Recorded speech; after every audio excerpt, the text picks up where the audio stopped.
Hello, this is Roland, and here I am again talking about my favorite topic, relationships. See, I happen to believe that if you could learn some basic things and put them into practice, you could vastly improve your relationship and also reduce your stress considerably. Now, let's talk about it, shall we? You see, men are typically failures. That's right. Men are failures. There's much more required of a man than men realize. It's not enough just to go to work and earn money. A lot of men don't even do that. To sit around watching sports and take the kids to a ball game on the weekend and take your wife out for dinner on Friday night and mow the lawn. There's much more to being a man than that. A man needs to have a spiritual quality that is in the process of transcending his lower nature. See, men have a fallen ego that craves support from a woman. Craves it. Okay? And men become like drug addicts when it comes to getting sexual support. Um, and then men turn to alcohol or drugs or gambling or others. Even work can become a substitute to support his ego. But what happens is that when a man gets support from outside, craves support from his wife, what he literally does is exchanges his essence for that support. The piper must be paid. He gives up his life force.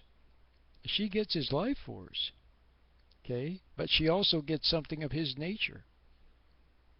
So an exchange takes place. She becomes more manly, see, which she tries to cover up by acting more feminine or being more the tempting woman. But as he goes for more temptation, that's what causes more exchange to take place. And he loses his manhood. Okay, he becomes weaker and weaker, and then he takes some of her nature, and he becomes more feminine. See? Now behind all of this exchange process, which is not good,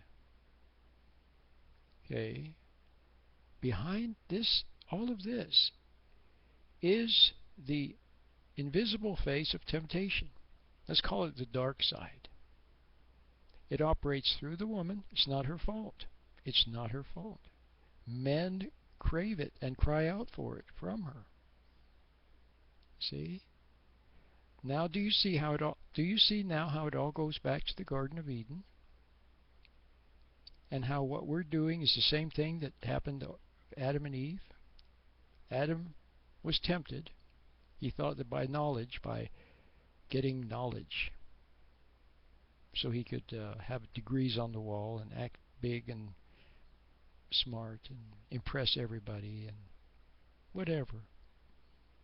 And some kind of knowledge. Academic knowledge, street knowledge, drug knowledge, knowledge of how to seduce people, some kind of knowledge. He thought he could, gain power and become like a god. And so he fell. And then she was required to support his fallen ego, his fallen ambitious ego, and his wounded pride. See? And so he became more animal when he fell. When we become ambitious and we fall away from the spiritual, we become more animal because we're basically dying. See? And when we're dying, we sense it, and that increases the sensuous nature, the desire to reproduce. to make other bodies to replace our dying body. So every bit of temptation has a little bit of death in it. That's what makes it exciting too.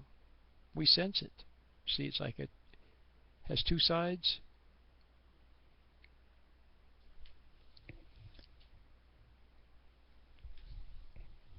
Okay, temptation has two sides. In fact, the French call intercourse. They call it. I think they call it le petit mort, or la petite mort. I think it's le petit mort, a little death. They call it. See. So, so now you see what we're dealing with here. We're dealing with identity exchange, falling, spiritual falling, becoming more sensuous, and of course the man who is an ego, who is nothing but an ego, like a big kid. It's like another big kid for her, another child. She supports his ego, and he becomes worse. He becomes more beastly, more childish, more vain, more nothing. He becomes a bigger nothing. But she typically blames herself. See, and then she tries even harder to make a man into a man, or to be nice to him, and she finds out that doesn't work. If she tries to make a man into a man, he becomes less of a man. And on the other hand, if she tries to be, the more she's nice to him, the more spoiled he becomes. See? So the answer is in understanding, not condemning or condoning, but understanding. Okay? So you might start with this book, The Myths and Mysteries of Marriage, because I explain it in the book. And I also talk about some very practical things that you can do to start improving your marriage and reducing your stress, such as learning to watch for resentment and let it go. Watch for judgment, let it go. Especially the lady. See, and then see, because it's resentment.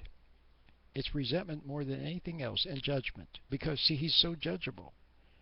Men become so weak, they become such nothings. And undoubtedly, her father failed her.